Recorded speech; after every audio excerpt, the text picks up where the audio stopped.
When you see all over the internet how to earn your first $100,000, the majority of you who are being shown that content are probably earning somewhere between $30,000 to $35,000, and tripling your money sounds realistically unattainable. So forget $100,000, because in this video I'm going to show you the path to making your first $96,000 or $8,000 a month consistently. And why that number?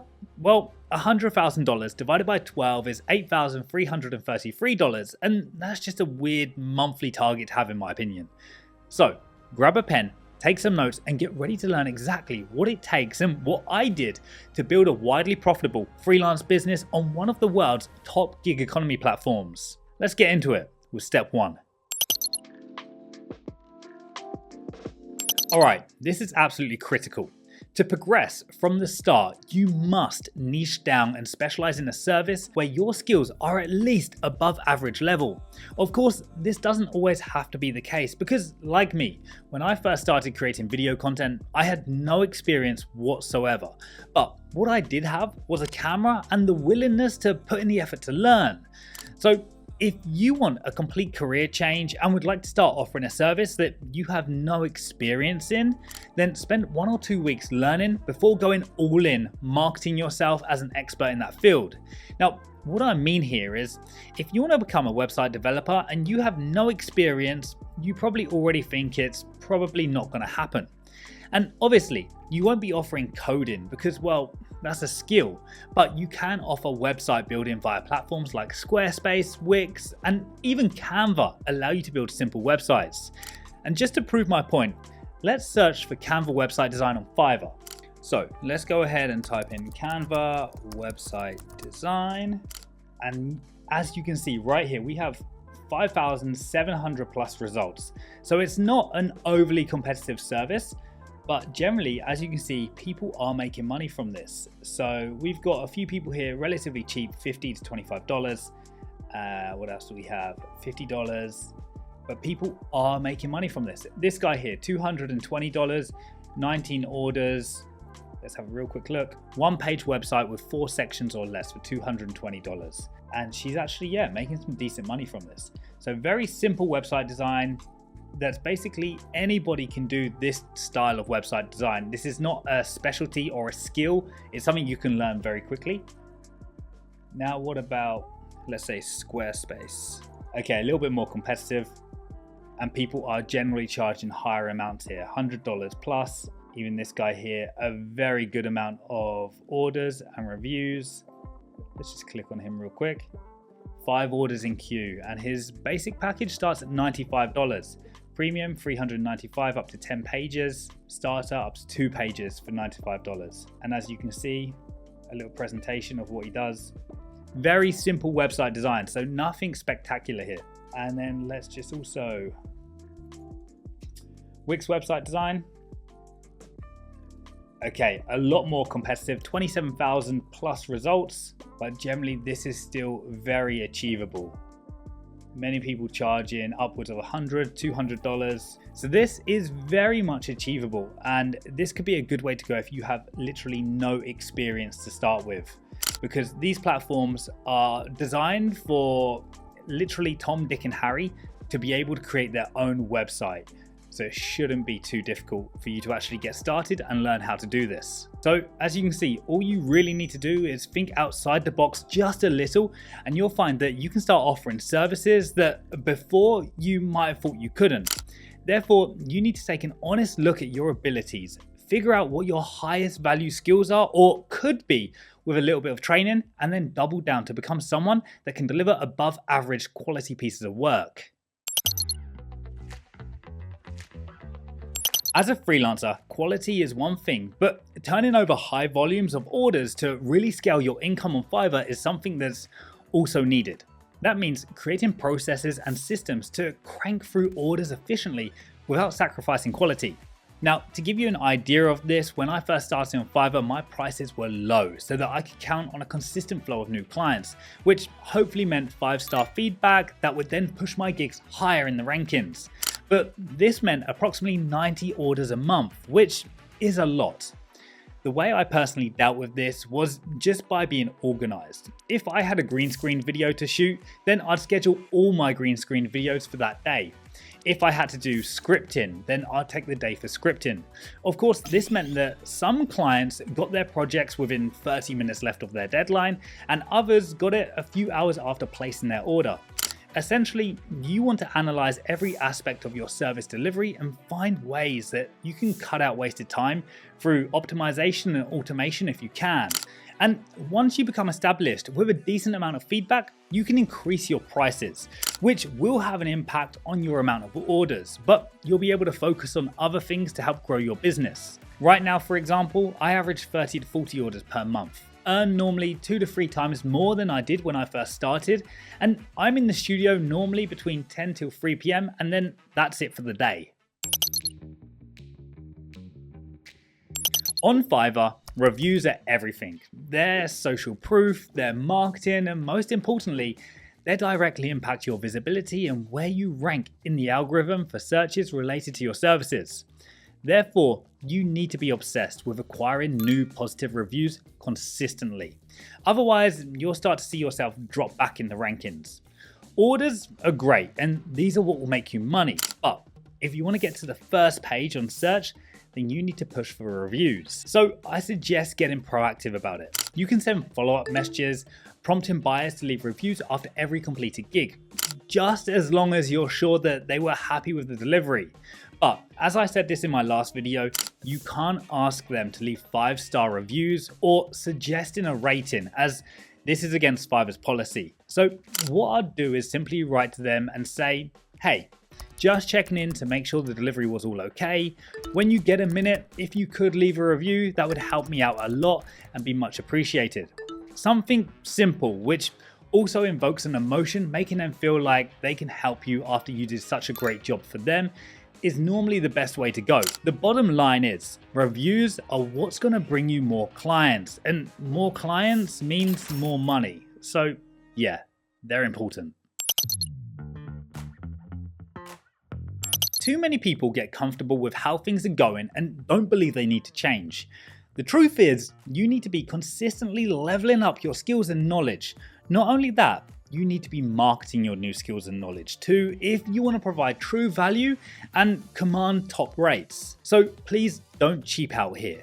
Like anything, if you want to get better at something, then you'll probably need to invest in better tools, equipment, or even software. Investing in your business, whether financial or not, should always have the same outcome, and that's to grow your business and make more money. Look at it this way. If you can invest $500 into your business, that allows you to add one new service offering you can charge $200 for. Was it really an expense? Or was that a money-making investment that provided a return on investment after just a couple of new clients? Continuously adding more value for clients is how you blow past any income ceiling and outshine your competition. All right. Having a strong social media presence and promotional engine outside of Fiverr itself is one of the most slept on ingredients for major success. Why? Because it creates a reliable referral engine that feeds your business a consistent stream of new prospective clients. For instance, right now, me and my team are soon going to be launching an all-in-one done-for-you social media management business. But one of our key features is to have our socials on point, because how can you sell such a service if your own socials suck? And I see this every day. Check this out. If I look at my Instagram messages, I get freelancers contact me wanting to help grow my socials. But once you click on their profiles, they have like a handful of followers and like no posts, or some posts which are just weird and cringeworthy. So why the hell would I be interested in working with them?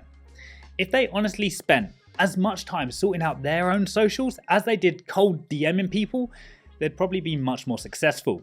For me, right now, I get probably 15% of my monthly clients contact me through socials, which I'm actually not that happy with, as it should be higher. And this is something I'm working on at the moment, because giving people a taste of your skills and expertise through content is an easy converter, making them want to take it a step further and become paying clients.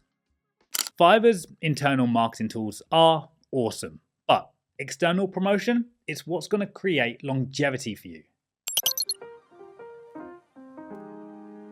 Now, speaking of Fiverr's internal marketing system, don't be afraid to get aggressive with paid gig advertising either. I know a lot of freelancers are hesitant to spend money promoting their services out of fear that they won't get the investment back. And at the beginning, I can totally understand this. But in my experience, spending on ads is an extremely worthwhile investment if you do it right. For example, Fiverr lets you promote specific high-value gig listings through their paid ad system for a pretty reasonable cost. For example, let's take a quick look at mine. So this is my promoted gigs page, and as you can see, I currently have 3 gigs promoted. The rest of them I've turned off, which I will tell you why in just a second. But basically, let's have a little look. We're on this month at the moment. So today is the 17th of April. So we're 17 days into the month. At the moment, we have spent on this gig here $72 and we've made $550. $68 here, $390. This one is $83 and we've made $0, which is one I should probably now turn off. Now, personally for me on promoted gigs, I've got my daily budget set to $15, but it is telling me that, okay, so it's giving me a tip right now that I should actually increase this to $50, which is not going to happen. There is no chance I'm upping my daily budget to $50. Absolutely no chance. And then I have set my cost per click cap on auto for all of them.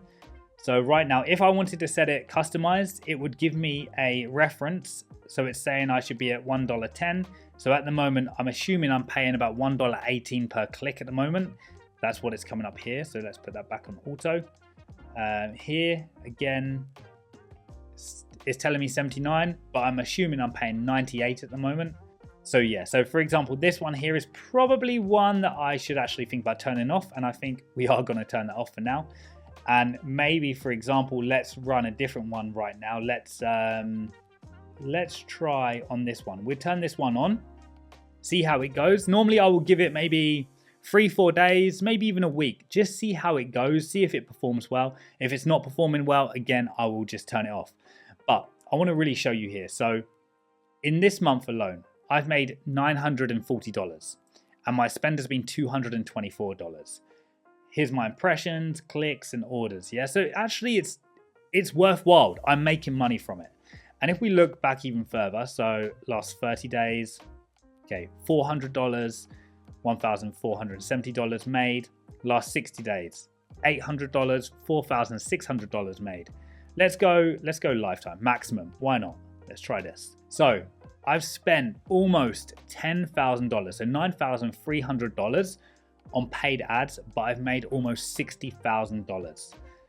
So that's a pretty good return on investment. And if you go down here, you can see actually what I've spent, how much I've spent, how much I've lost, let's say, and how much I've made. So it is good. Promoted gigs is good. It is a good way to really kind of maximize your earnings and create more earnings. But it is something that I would suggest you keep an eye on regularly to see, for example, like mine, if I'm spending $83 and I'm getting no return, let's turn it off for a little while and come back to it later or try a different gig. So you see, the key is just to test in which gigs are performing well and shutting off the ones that aren't to save you on overspending. Leveling up as a new seller is a big deal. As soon as you have the minimum requirements checked off in terms of order volumes, positive reviews, revenue history, etc., you can finally start climbing up the ranks. Now, going from a new seller to a level 1 or level 2 will make a big difference in your business. I can promise you that. After which you can carry on to become top seller and even a Fiverr Pro seller, which I am right now. This is, I think, their special upper tier designation for elite freelancers. Have I seen a major difference though? Not really. I'd say you'll see the biggest difference going from new seller to level 1 or level 2. Of course, once you achieve different statuses and get different badges, this will also help you in ranking your gigs. More importantly though, it will attract higher quality customers looking for premium service providers.